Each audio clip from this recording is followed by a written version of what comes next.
አማራ መሆን እንደ ወንጀል፣ ትግሬ መሆን እንደ ወንጀል፣ ኦሮሞ መሆን እንደ ወንጀል የሚያዩ አመራሮች አሉና አመራሮቹ ይሄን ነገር ሲያደርጉ አብይ አህመድን ማስደሰት ይመስላችኋል? ትግራይ ክልል በነበረ ጦርነት ላይ እኔ ፍሳይ ታገሱ ይባላል። አሁን ይሄ ልጅ እዚህ ጋር ፎቶ የለጠፍኩት ልጅ ፍሳይ ታገሱ ይባላልና አብይ አህመድ ለምሳሌ ትግራይ ክልል ከህወሓት ጋር በነበረው ጸብ እሱ ኢቲቪ ነበርና ሙሉ የትግራይ ልጆች ቢሮ እንዳይገቡ ከለከላቸው። የተባረረ ሰው ብዛት አይደለም፣ ትግራይ የሆነ ሰው ሁሉ በፍሳይ ታገሱ ጊዜ ማለት ፍሳይ ታገሱን አብይ ነው የሚሾመው። ትግራይ የሆነ ሰው አብይ አህመድ ትግሬን ይጠላል ብትል ምንድነው ጥፋቱ? ሆነ እዚህ ጋር ይሄ ፍሳይ ታገሱን ያደረገው ከነ ማስረጃ ነው የምሰጠህ። ማአት ሰው አባረራቸው። ሁለተኛ እንዳለ ቢሮ እንዳገቡ አለ። የትግሬ የተባለ ሰው ሁሉ ለደህንነቴ ስለምፈራ ቢሮ እንዳገቡ አላቸው። ደነገጠን። በቃ ኢቲቪ ውስጥ የነበረን ሰዎች ደነገጠን። ይባረሩ እነዚህ የጁንታ ናቸው ሁሉ ምናምን አለ። እምቢ አለ።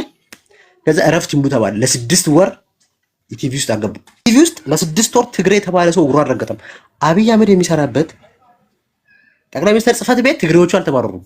አውቃለሁ፣ በማስረጃ ነው የምነግርህ። ሰዛ ሰዎች አሁን እንደዛ ሆኖ የሚከሰሱ በማንነታቸው የምታጠቃቸው አብይ አህመድ የሾማቸው ሰዎች ይሄን እያደረጉ ከሆነ አብይ አህመድ አማራ ይጠላል ብትል እዚህ ጋር ብትል ምንድነው ውሸቱ? እኔ አሁን አብይ አህመድ አማራ ይጠላል ብትለኝ ምንድነው ጥፋቴ?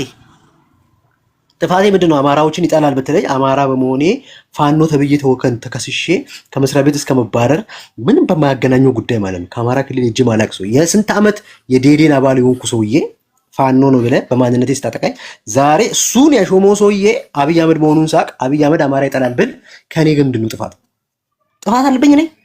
እኔ ምንድነው ጥፋቴ? ኦሮሚያ ላይም ደግሞ አለ ኦሮሞ የሆኑ ሰዎችን ሸኔ ናቸው ብሎ ከየቢሮ የሚያሳድዱ በየቦታው የሚያሳስሩ ሰዎች ማት ሰዎች ናቸው። ማት ኦሮሞዎችን ሸኔ ናቸው እያሉ አብይ አህመድ የሾማቸው ሰዎች ናቸው። እነሱ ለስልጣን ቦታቸው ለመቆየት ያላቸው ጥረት ነው። እኔ ብትጠይቀኝ ምን ትፈርድብኛለህ? እኔ በፋኖ ተብዬ በሀገር ታድኜ ተያይዤ ታስሬ የዴዴን የስንት ዓመት አባል ነኝ።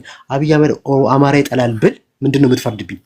ትግራይ ሆኖ በትግራይ ክልል ላይ በተፈጠረ ከህወሓት ጋር በነበረው ጦርነት ትግራይ የሆኑ ሰዎችን ሁሉ እያሳደዱ ከመስሪያ ቤት ሲያባረሩ የነበሩ ሰዎችን ያየ ሰው አብይ አህመድ ትግሬ ይጠላል ቢባል ምንድነው ስህተቱ የሚሰማን? እኔ አሁን ከዛ ጊዜ ጀምሮ ፋኖ ብሎ ከከሰሱኝ በኋላ ጀምሮ ማንነቴ ወንጀል ነው ወይ ብዬ ማሰብ ጀምሬያለሁ።